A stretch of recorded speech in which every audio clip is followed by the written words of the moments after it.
Welcome, and thank you for joining The Logic of It All with your host, Reverend Gary Essex Sprunger. Hello. Thank you for following. I'm glad you could sit in on the conversation. The last time, we were looking into what a follower of Jesus Christ can do, getting organized to put pressure on the federal government to find the near 500,000 children who are trafficked across our open border for slave labor and the sex trade, and rescue them from their captors known as sponsors. And another way to be a follower of Jesus is to vote for those who support Christian values, and then keep checking on Congress to be sure they're following those values as they vote. The moral issues in this nation are so extensive and expansive, we as individuals are powerless to take them on as individual people following what Jesus taught. Our only path is how we vote and follow through to see that our values are represented in how that vote is cast. It's all part of the commandment to love our neighbor as ourselves.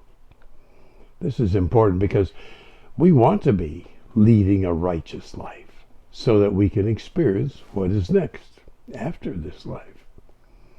And on this fourth Sunday after Epiphany, we get into how to live by being introduced to the early stages of Christ's ministry. For background, we studied the Old Testament, and the lectionary for this Sunday suggests Psalm 15. Lord, who may dwell in your sanctuary? Who may live on your holy hill?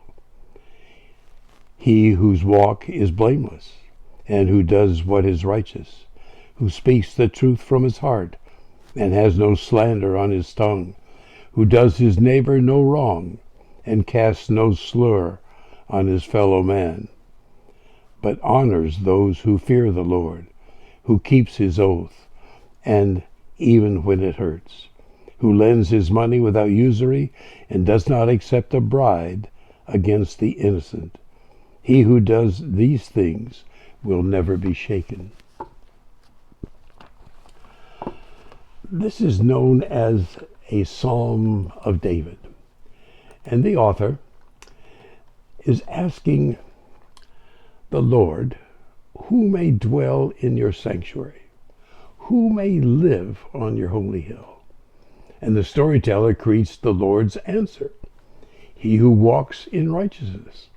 And it goes on, concluding, do all this, and you will never be shaken from living a righteous life.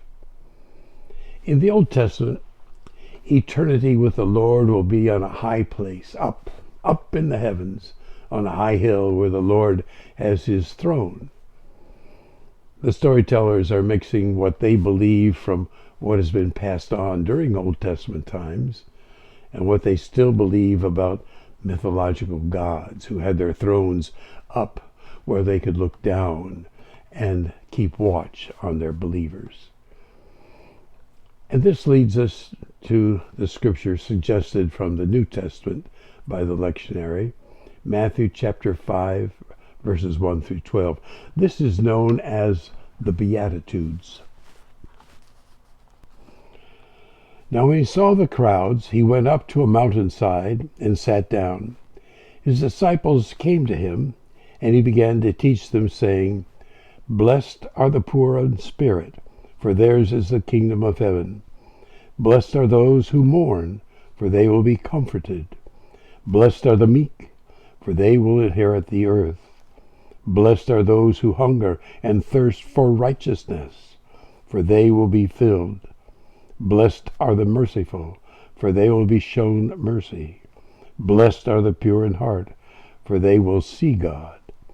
Blessed are the peacemakers, for they will be called sons of God.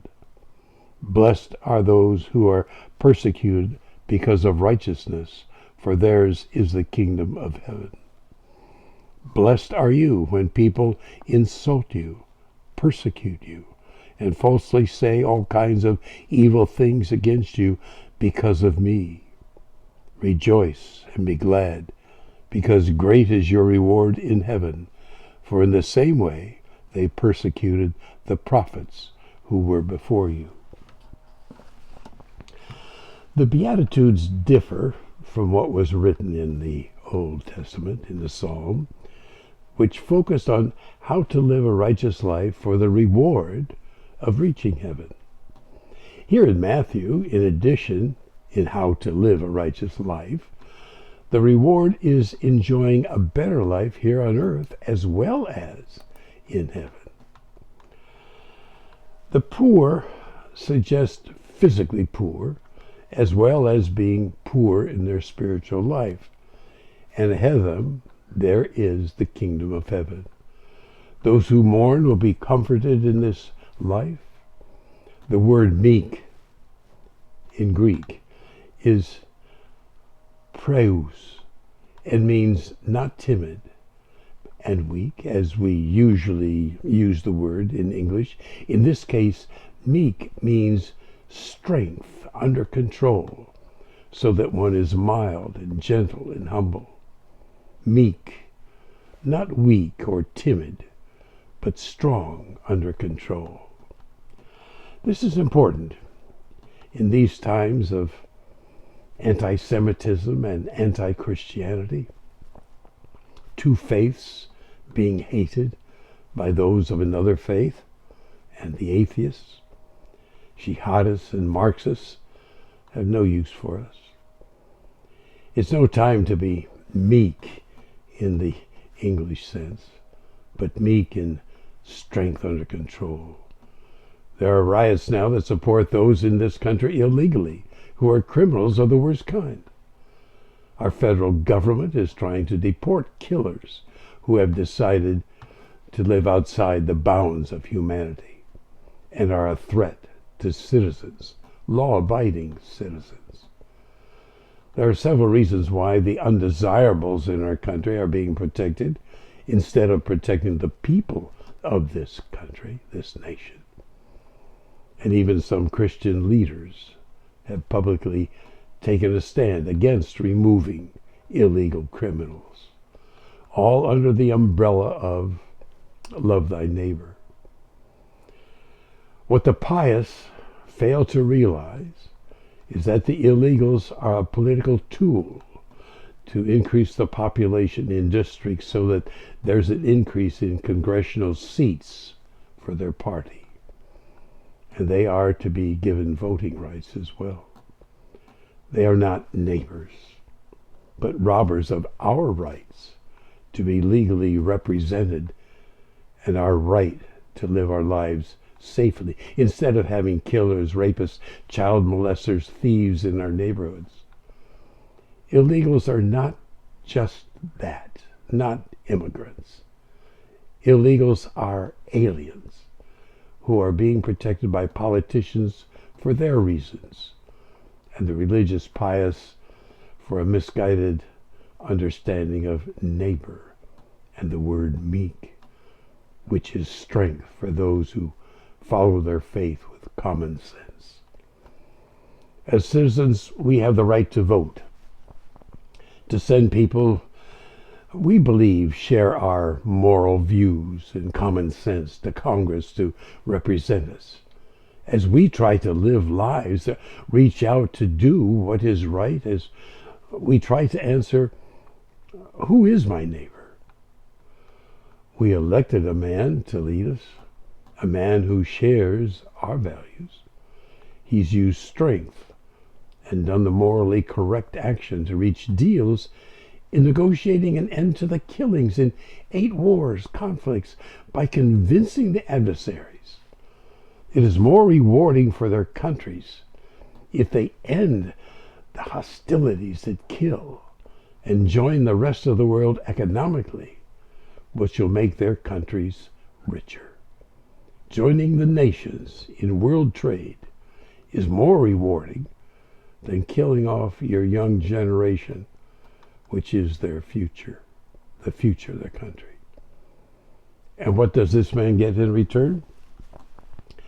Those who want power at any cost do the list in the Beatitudes, insults him, persecutes, and falsely says all kinds of evil things against him, even openly suggesting he be removed, and not just from office. All because he has been doing what the majority of this nation wanted, according to their moral values. And those values are in our scriptures. And he's using power that we as individuals do not have, but our concern to do what is right in the world is being done for us through his actions, using his power, which we do not have. Those who want, at any cost, the power he has, do not represent me. Do they represent you and your values? We can vote, and we can pray for our nation, because their lust for power is splitting our country, like it did creating the Civil War, because they would not give up slavery. And today they are not representing their people, just themselves and their drive for power. Jesus taught we are to love God with all our heart, with all our soul, and with all our mind, with all our strength. And doing so, we can do no other than love our neighbor as ourselves. Let us do so, for ahead of us there is a heaven. Until next time, have a good rest of your day and sunshine tomorrow. Thank you for following The Logic of It All and the Hope for a Christian Reformation. If you have followed since episode 1, you're welcome to the website, thelogicofitall.com. Join us again for much, much more in The Logic of It All.